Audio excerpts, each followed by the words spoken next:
See, last week we reflected on how justice is about identity. Identity's tricky. What does an interconnected reality have to say about who we are as individuals and as a congregation, as a tradition, as a people, a nation, and a world? How far out do we expand our sphere of sensed identity? How ardently do we adopt and open ourselves to the sense of interconnectedness? How thoroughly do we affirm the inherent worth and dignity of all people, ourselves included? And what then does that identity say about how we are to engage the world? So identity is an interconnected event. And while that's true, I want to acknowledge that it is also very nuanced. So right away I'm in trouble. It comes with a warning label. It seems that there are good ways and bad ways to be interconnected. And that is an important thing to highlight and has mostly to do with the tension between interconnection and healthy boundaries. Now, this is not the reflection to fully outline the nuances and methodologies of that tension, but I wanted to bring it up, and I hope it's not an exit rant, but it bears saying. We've talked about it in the past. We'll talk more about it in the future, but we're not actually going to talk about that today. That being said, we will keep our focus on identity as a committed religious people, focusing on the implications for identity that come with justice making. And while we will deal with nuance, it will not be the nuance of identity making in general, but the nuance of who we are as a religious organization. See, last week I preached long and hard on the injustice of our current political economy and its recent trajectory, and I couched it as a religious problem because identity is an operation of meaning making, and meaning making is the jurisdiction of religious behavior. Therefore, because justice is a question of identity, justice is a religious question. There is something that we have to keep in mind as we fight for who we are and how we are. We here are primarily and fundamentally a religious institution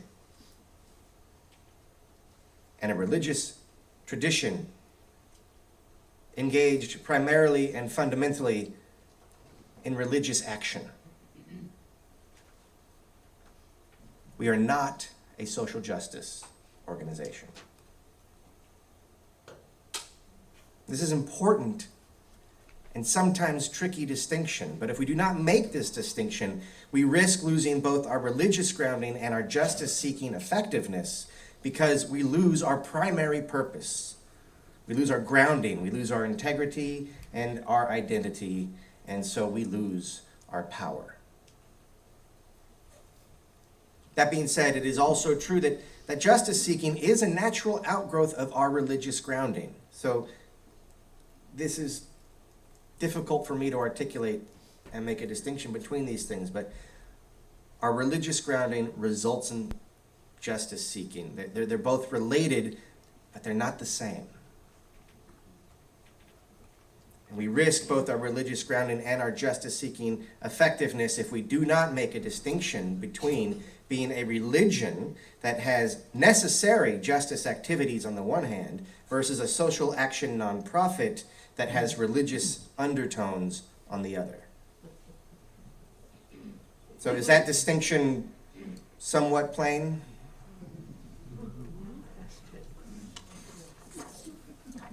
So for one thing, there is more power in clarity of purpose than there is in a muddled purpose. And make no mistake, this is all about power. Religion and politics, either one, we're talking about power.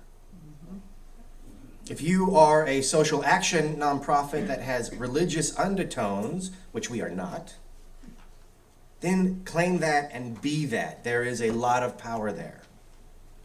Certainly, social action nonprofits have done amazing work in the world, continue to do amazing work in the world, and we support them.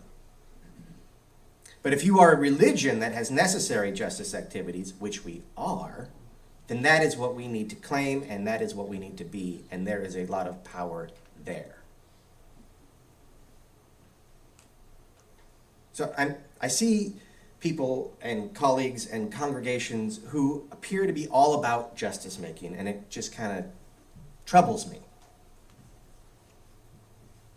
It seems like in responding to that most noble calling, they have stopped talking about the theological underpinnings, the spiritual and religious reasons, that is, those reasons that connect them and us to something larger than ourselves. And that feels dangerous to me.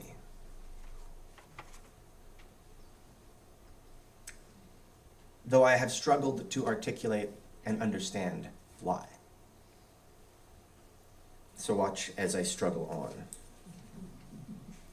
But I'm urged to do so by the poet-philosopher George Santayana, who wrote, "Fanaticism consists in redoubling your efforts when you have forgotten your aim." Now, fanaticism to me is a close kin of an operation of ego. We'll get to that in a minute. It is particularly important for religious organizations to be religiously grounded in their social justice work. Because in the confusion created by a conflation of identity, the conviction of the cause is usurped by the insistence of the individual ego. An ego is invited to assert itself.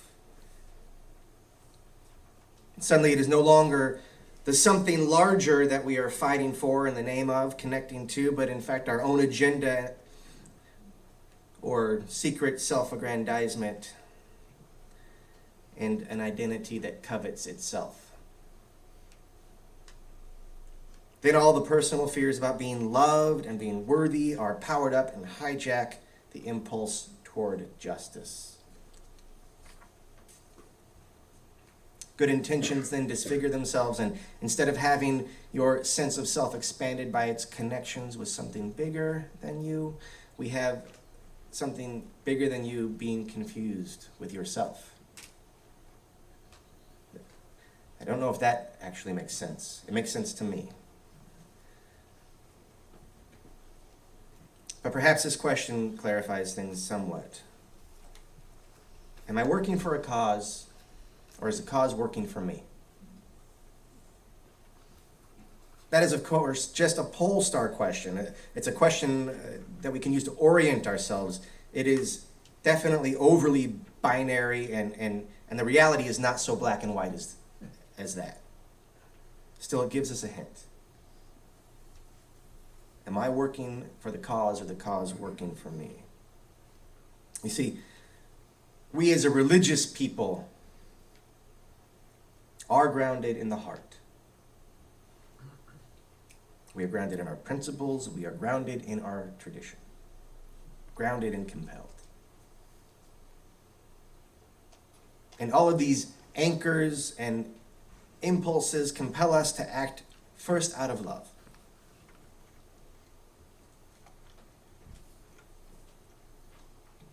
And that's not easy. You need the depth of tradition and spirit and congregational support to act first out of love. To love first and love last. To love those we are working for, and love those we are working with, and love those we are working against. Love of those we defend, love of comrades and colleagues, and love of our enemy. Now, there's a happy irony here for me in that responding from our religious center, in some ways, depersonalizes our commitment. But in doing that, we are invited into the universal, so that our ethics and our values are foundational and not situational. Our work is personal, but our origin and application is universal. Responding from our religious ground guides us out of reactivity by replacing fear with faith. Faith in the inherent worth and dignity of all people. Faith in our interconnectedness.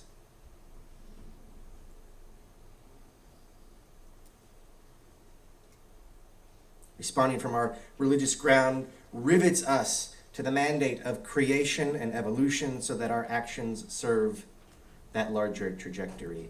Responding from our religious ground sustains our effort, compelling us away from knee-jerk justice that will last insofar as we are vigilant, but no further. Responding from our religious ground compels us into efforts that are finally self-sustaining, because a true transformation is possible when we lead with love.